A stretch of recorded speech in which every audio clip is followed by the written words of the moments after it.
તારીખ 22 જુલાઈ 2024. દિવસ મહિમાની જો વાત કરીએ તો એ છે રાષ્ટ્રીય કેરી દિવસ અને બીજું છે વિશ્વ મગજ દિવસ. રાષ્ટ્રીય કેરી દિવસની વાત કરીએ તો ભારતમાં દર વર્ષે 22 જુલાઈના રોજ નેશનલ મેંગો ડેની ઉજવણી કરવામાં આવે છે. આ દિવસની ઉજવણીનો મુખ્ય ઉદ્દેશ્ય રસદાળ ફળ કેરી વિશે વધારેમાં વધારે માહિતી ફેલાવવાનો છે. કેરી છે એનું વૈજ્ઞાનિક નામ છે મેંગીફેરા ઇન્ડિકા અને તે કાજુ પરિવારનું એક સભ્ય છે. તેમાં વિટામિન એ, સી અને ડી છે ભરપૂર માત્રામાં હોય છે. નોંધનીય બાબત છે કે ભારતના કેરળમાં કન્નૂર જિલ્લાના કન્નૂપુરમને સ્વદેશી મેંગો હેરિટેજ એરિયા તરીકે જાહેર કરવામાં આવ્યો છે. આ વિસ્તારમાં 200થી વધુ જાતો ઉગાડવામાં આવે છે. ગુજરાતમાં હાલ ચાંદીપુરા વાયરસ છે એના કેસો સતત સામે આવી રહ્યા છે. ગુજરાતમાં અત્યાર સુધીમાં ચાંદીપુરા વાયરસને કારણે લગભગ 19 જેટલા બાળકો છે એમના મૃત્યુ થયા છે. તો આ ચાંદીપુરા વાયરસ છે શું?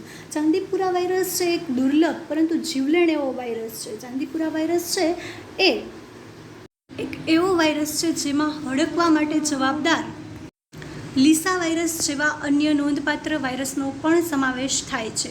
તે મુખ્યત્વે ફ્લેબોટોમિન સેન્ડ ફ્લાય અને ફ્લેબોટોમસ પપ્ટાસી જેવી સેન્ડ ફ્લાયની ઘણી પ્રજાતિઓ દ્વારા પ્રસારિત થાય છે. આ વાયરસ મુખ્યત્વે છે એ બાળકોને અસર કરે છે.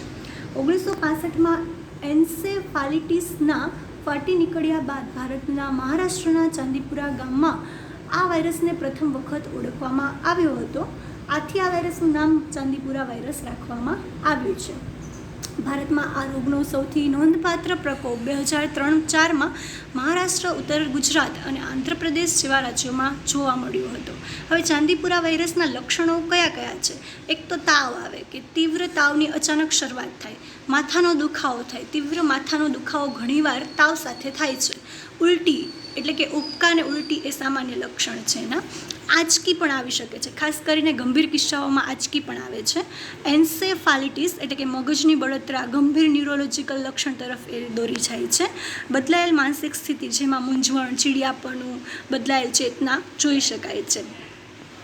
આગળ જોઈએ ભારતીય ફૂટબોલ ટીમના નવા કોચ માનોલો માર્કેસ છે. તાજેતરમાં ભારતીય ફૂટબોલ ટીમને નવા કોચ મળ્યા છે. ઓલ ઇન્ડિયા ફૂટબોલ ફેડરેશન દ્વારા સ્પેનના અનુભવી કોચ માનોલો માર્કેસની ભારતની ફૂટબોલ ટીમના નવા કોચ તરીકે નિમણૂક કરવામાં આવી છે. માનોલો માર્કેસ હાલમાં ભારતીય સુપર લીગ ક્લબ ગોવાના કોચ છે. ઓલ ઇન્ડિયા ફૂટબોલ ફેડરેશન એ ભારતમાં ફૂટબોલ, ફુટસલ અને બીચ સોકરનું સંચાલન કરતી સંસ્થા છે.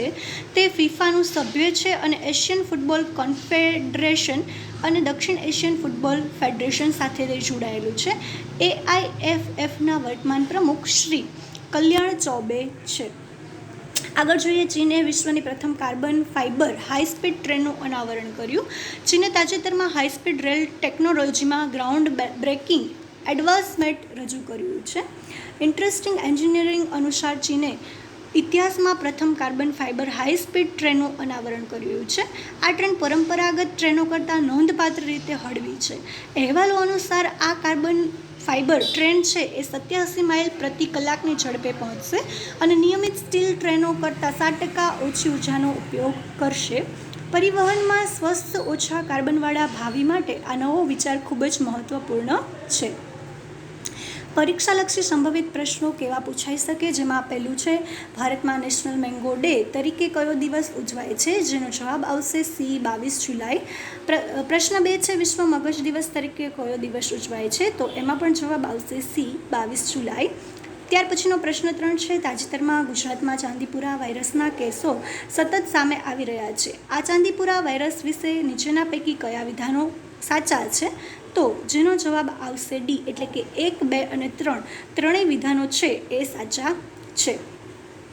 પ્રશ્ન 4 છે ભારતીય ફૂટબોલ ટીમના નવા કોચ તરીકે કોની નિમણૂક કરવામાં આવી છે?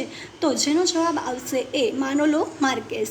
પ્રશ્ન 5 છે તાજેતરમાં કયા દેશ એ વિશ્વની પ્રથમ કાર્બન ફાઇબર હાઈ સ્પીડ ટ્રેનનું અનાવરણ કર્યું છે? જેનો જવાબ આવશે ડી ચીન.